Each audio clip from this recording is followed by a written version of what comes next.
Selamat pagi Jemaat Gereja Ketapang yang Tuhan Yesus kasihi. Shalom. Semoga kita selalu mengalami sukacita dan damai sejahtera dari Allah Bapa dalam hidup kita. Mari sebelum kita merenungkan firman Tuhan, mari kita berdoa. Ya Bapa, terima kasih untuk hari baru yang Kau sediakan bagi kami. Terima kasih untuk kekuatan. Terima kasih untuk kelemahan kami hari ini.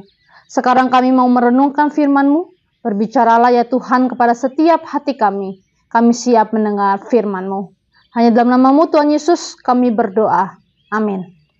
Renungan firman Tuhan hari ini terambil dari Kisah Para Rasul, pasal yang ke-28, ayat yang pertama hingga yang ke-10. Saya akan membacakan ayat yang pertama hingga yang ke-6. Demikianlah firman Tuhan. Setelah kami tiba dengan selamat di pantai, barulah kami tahu bahwa daratan itu adalah Pulau Malta. Penduduk pulau itu sangat ramah terhadap kami. Mereka menyalakan api besar dan mengajak kami semua ke situ, karena telah mulai hujan dan hawanya dingin.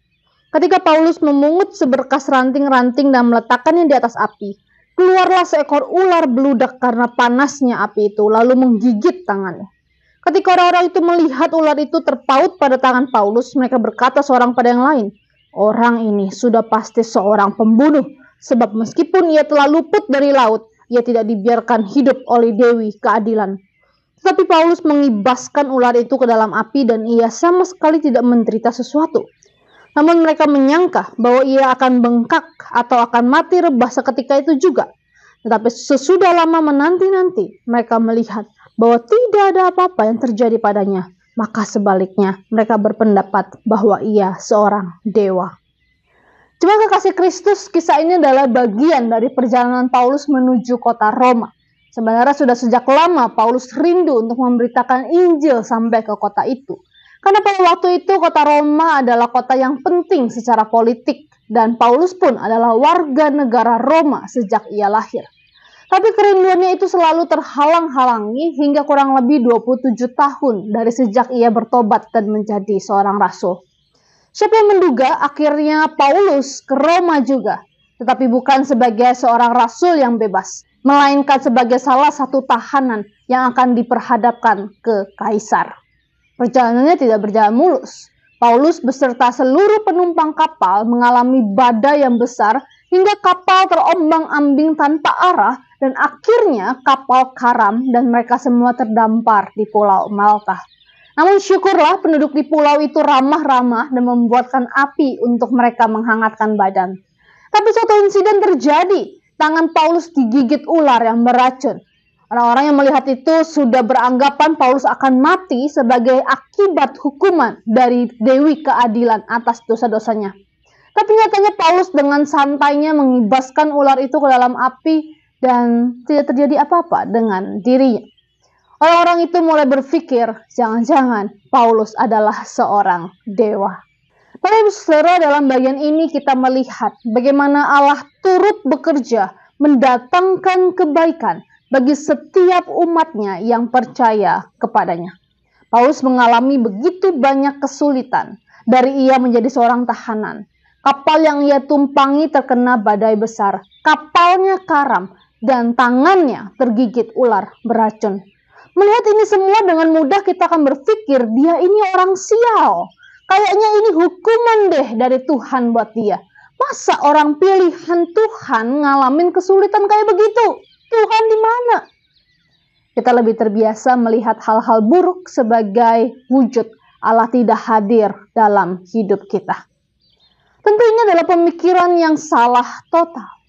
Kita hidup di dunia yang sudah jatuh dalam dosa, sehingga penderitaan dan kesulitan bukanlah hal yang mengagetkan. Itu semua sudah sepantasnya terjadi. Tetapi di balik itu semua, Allah bekerja mendatangkan kebaikan dari situasi-situasi yang sulit. Di pasal 27 ayat yang ke-23 sampai yang ke-24, Tuhan berbicara kepada Paulus pada saat yang genting, agar dia dapat mempertahankan keberanian dan kepercayaannya kepada kedaulatan Tuhan. Allah juga menyelamatkan Paulus dari gigitan ular beracun. Bahkan kehadiran mereka di Pulau Malta selama 3 bulan menjadi kesempatan Paulus menyaksikan kehebatan Allah yang dia sembah. Bapak Ibu bisa baca di ayat yang ke-7 sampai yang ke-10. Bagaimana Paulus menyembuhkan banyak orang di sana.